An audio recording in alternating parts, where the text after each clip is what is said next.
Hello, today we're going to talk about Witch Hat Atelier, which I've already made a video on. I did a spoiler-free video after I caught up to the manga like a year ago, and now that season 2 is out and finished, and I've waited like a month and a half after it finished, now we're going to talk about the season 1 of the anime of Witch Hat Atelier. I will not talk about anything beyond season 1, but this video will contain spoilers for season 1.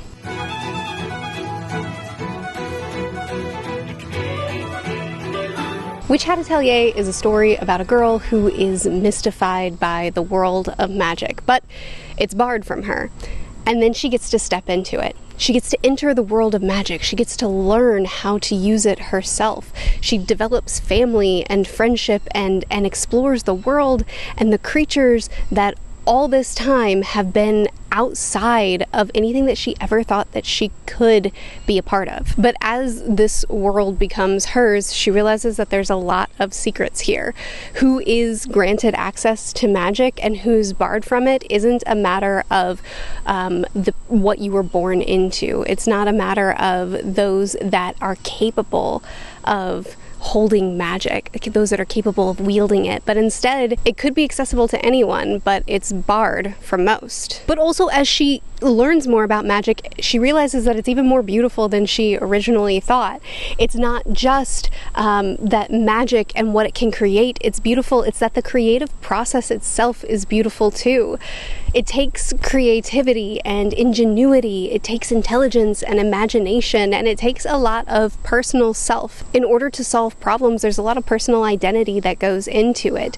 The way one person would solve a problem might be different from the next, and that makes each moment completely unique because they have to use their own inclinations and imagination and knowledge to creatively craft spells that they can use in each unique situation, which also means that they lean on each other's own creativity and ingenuity. There's a lot of collaboration that comes with magic, and magic is born of creativity and of the mind of the individual, as opposed to the rules and the systems and the spells that you learn by rote. So Coco learns this unique magic system and learns how to use it herself in her unique way, and learns from her friends how they use it, and that challenges her ideas of magic. But also, as she gets deeper into this world, she starts to challenge the way that the world functions, the rules that are in place,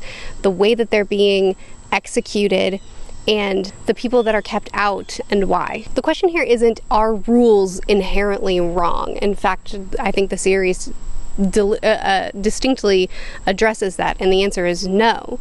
The question is more so, is a society actually just if its protection of the rules outweighs being able to help people as much as they could? Or at least that's one facet of the questions that are being asked. At the beginning of the story, it looks like magic is a class issue. If you're born into it, if you have the special thing that it takes to be a magical person, then it's accessible to you. But when Coco learns that it's actually a learned trait, it allows Coco to begin questioning a lot of things that she sees going around. Kefrey's Atelier is not prestige-based at all. It seems like he'll take anyone in that he can, even maybe goes against what the norm is for the kind of people that he takes in to his atelier. We see a glimpse of another master at the end of this season with the young boy that gets turned into an animal.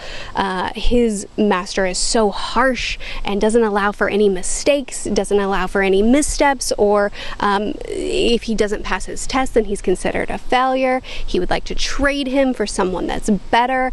And Kefrey is the antithesis of this kind of ideal of performance-based and value and worth being tied up in what you can provide. Instead, he has this sort of family environment where mistakes are welcome and not shamed at all. Magic is serious, and Kefrey doesn't ever downplay the consequences of stepping outside of your reach, outside of your ability, the consequences of dabbling with dark magic, doing the things that are expressly forbidden. There's a reason these rules are in place, and there's a reason why you must not go out on your own or go beyond the boundaries that are good to be following. He impresses on them the weight of making mistakes that harm people, but he also embraces when they fail and is concerned when Agate is less interested in her successes and is only interested in where she falls short. He wants Ricci to embrace her mentality of not wanting to lose herself in the rules. She said that the only reason she joined the Atelier is because Kefrey promised her that he would never force her to do anything that she didn't want to do. And he wants her to learn magic in the way that's right for her, and he wants her to build her own spells and to be exactly who she is, but he will also push her, and he will also ask her to trust him and to do the test and to realize that there's more than what she can see in front of her. I think Kefrey really impresses on the girls that proving your own superiority or becoming the most powerful is not what he cares about, but rather I think personal growth is the main thing that he impresses on his girls, though he does have some ulterior motives, especially with bringing Coco in. This kind of environment, I think, allows them to embrace learning from each other when they're running from the dragon and they have to work together to figure out what kind of spells they need to build in order to deal with this in the way that seems right to them. When the young boy, whose name I have forgotten, is afraid of doing spells in front of other people, he has to be completely alone to be able to craft a spell. And Ricci doesn't tell him, get over this. Like, this is a hindrance to you. This is going to be a barricade for the rest of your life. You're going to have to learn to do spells in front of people. Figure it out. That's not her mentality. Her mentality is, okay, find a way to be alone. Find a way to work through this, not by getting rid of this thing that's unique to you, but by figuring out how to still move forward with it. She doesn't want to diminish what makes him him. She just doesn't want it to be a blockade for him. His master taught him that he has to earn the right to be accepted or approved of or appreciated, and that has given him this rigidity in, well, we have to follow the rules, we have to do the test exactly right, and Ricci shows him how that unique creativity of the individual is essential to be able to get past obstacles that seem impossible. And she too learns that a test isn't inherently wrong. Boundaries, rules aren't inherently wrong. They teach you how to overcome those things in your own unique way. I think that the way that Kefrey teaches his girls is what will set them up to be able to process when they see the cracks in the world around them. He doesn't discourage them from asking questions and pushing back against things that seem unjust to them. He agrees with them and says, yes, that isn't right, and tries to give them the tools to understand it. So when the Brimcaps come in and start pushing against the flaws in the world, I think they're better equipped to process those things and to know where to go from here, rather than to see the flaws and think, oh, this is wrong, now let me swing all the way over here and try to find total freedom, boundless by rules, consequences come what may. And you can tell that Kefrey is already thinking outside of the systems that he works within, because when he first meets Coco, he sees her steady hand. He sees what makes her seem like she would be able to fit within the magic world, like she would be able to learn the traits, the crafts. And he teaches her to use the traits that she's learned at home for magic. So magic here is a personal expression, but the weight of it and the consequences behind the misuse of it are not shied away from. Magic has the ability to create and reshape the world. It has the ability to help or to hurt people. It has far greater consequences than what these kids even are beginning to realize. And with that power comes moral responsibility for what you've done, for what you've shaped, for what you have changed in a person's life. The world conflict between the pointed hats and the brim caps is also a fascinating one, because the pointed hats are in no way depicted as the ultimate good, the unflawed heroes. Instead, there's a lot of hints at a history of darkness and displays of misuse of power now. If a witch exposes the use of magic to an outsider, as Agate, I believe, called Coco when she first came in, then not only do those people's memories, not only are those people's memories erased, but the witch too, her memory will be erased and she will no longer be a witch. It's made clear that this essentially changes the person. Tampering with their mind like that changes who they are, and yet the night, I don't remember what they're called, the ones that swoop in and try to take away Coco's memories with no questions, with no opportunity for her to explain the situation. They just see a powerful display of magic that is clearly forbidden and clearly beyond what a child should be able to do, and they say, okay, consequence, penalty, you're done. They, I think, are the display of people who so believe in the rules in place being absolutely followed that they don't consider situations on an individual basis. They don't consider any sort of nuance to any situation. They just say, rules broken, now this is the next step in the procedure. This is what we must do. Regardless of if it's actually morally correct or not, they rely on the rules above their own discernment. Just the same, the rules of what kind of magic is allowed to be performed or not hinders them from being able to heal people that could be healed by magic. But instead, they're going to take them off to a physicker. But that's not the word that they used in the show. A medicine man, I don't know. They take them off to be treated when the witches themselves could do so much help, but they're going to follow the rules before they're going to help the people, or rather the rules are the higher priority. Then you have the brim caps, who are firm believers in freedom and in using magic without these institutional restraints, without control that's so overbearing that it ends up harming. Yet it's very clear that the brim caps are incredibly dangerous as well.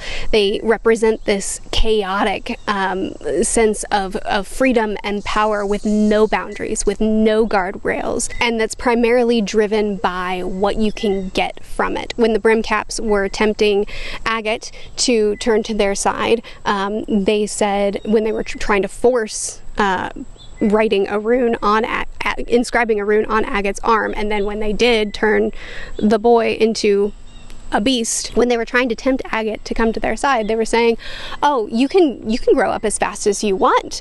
If you're with us, if you embrace our way, then we can give you exactly what you're looking for. In fact, Ricci, you can stay young forever. You don't have to grow up.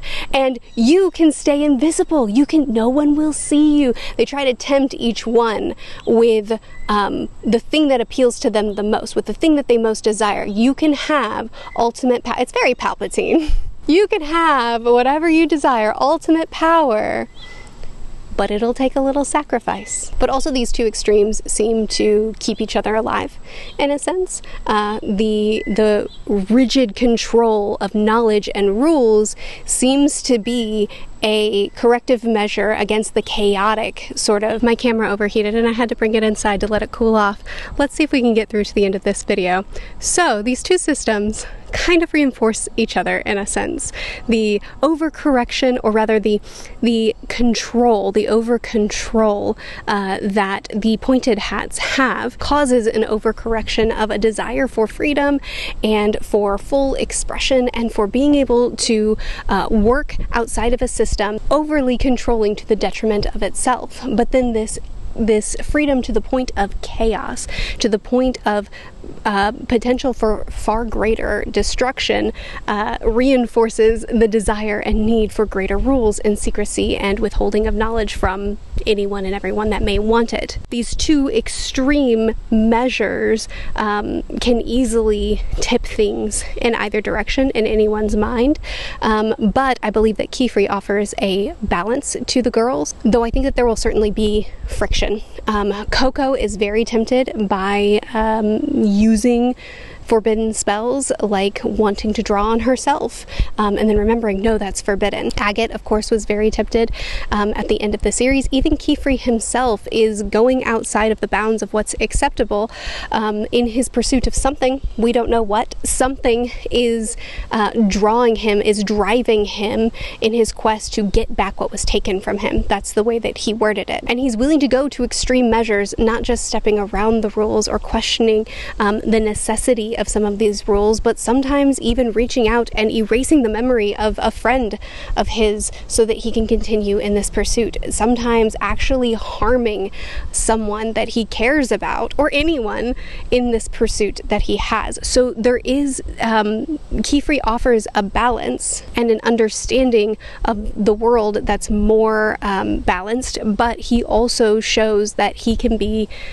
led by his passions as much as the next person. Rules are necessary, especially in a world where one rogue spell, one mistake could permanently alter a person's body or life. But naturally, the rules can also be made into a system that powerful people can exploit. So when a system values order over protection of the individual, what do you do then? The series makes clear that the rules and restrictions haven't been constructed arbitrarily. There's a reason that we got here, but it also makes clear that there's some darkness in that reason as well. The brim caps call the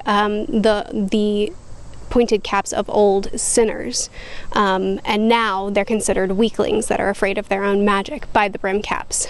But you also have like the underground city that Kefrey fell into at the end of the season, full of the people who look golden, who seem to have been put there by the pointed caps of old. And now they'll act in vengeance when they see a witch in their premises. It's clear that there's reason behind things developing to what they've developed to, but it's also clear that there may have been unjust actions despite the good reasoning. And also, a rule that's created for legitimate reasons can become unjust when it's treated as this untouchable system that isn't viewed on an individual basis or treated with any sort of nuance, situation to situation. The brimcaps reveal weakness in the order and flaws in the order, but they're not themselves propped up as the answer to that weakness. So what's the answer? Has not been revealed just yet, but I think that Kefrey and Coco are a parallel of sorts. They're both consumed with this powerful, almost all-consuming fixation. Her for her mother, freeing her from the damage that she's done, and for Kefrey, it's whatever it is that's been taken from him that makes him pursue the brimcaps so strongly. They both question the systems around them. Coco questions, why can't my friend who has silver eyes become a witch? It seems like there's a way that he still could. Why must he be barred? And Kefrey agrees. But I think Coco has more of an urgency about her. This is wrong. What can we do? And Kefrey is more so willing to take it slowly, operate within the things the way that they are, and develop a plan and a method. He understands and agrees that the system is unjust, but he has more knowledge than Coco does. And for that reason, he moves more slowly and strategically. I think Coco needs Kefrey's knowledge and teaching so that she doesn't move too fast or impulsively, but Kefrey needs Coco's moral clarity to regulate his passion and goals. There are so many questions still left open. Kefrey treats Coco as the answer to everything, and if they lose her, they lose everything. She clearly has more on her than what's been revealed so far. Just the same, the Brim Hats do too. They say that she's going to be credited with the destruction of the world. They treat her as the seed that will be planted, and I don't remember exactly how they worded it, but they all kind of treat her as a prophesized one. They all treat her as the thing that could change and will change the world, and they all want control of her and influence over her for that reason. Kefrey has his mysterious thing that drives him, that clearly something has been taken from him. We also have the mysteries of what the history with the pointed caps and the brim caps really is, what the history is of how we got to where we are. The series is still really young in manga form as well, though I haven't revisited the manga in a while. So, I mean, since I made that video, I haven't been reading chapters. So there's probably much more that's been revealed since what I read. And also I've forgotten a lot of what I read. But the series is still very young, so there's a lot of development that could come that would completely change everything. So we have to wait and see. But I will be watching season 2. Please chat with me more in the comments about it. Let me know what you thought of season 1, what you think of the series. I'd love to continue chatting with you about it. I'll see you again soon. Bye!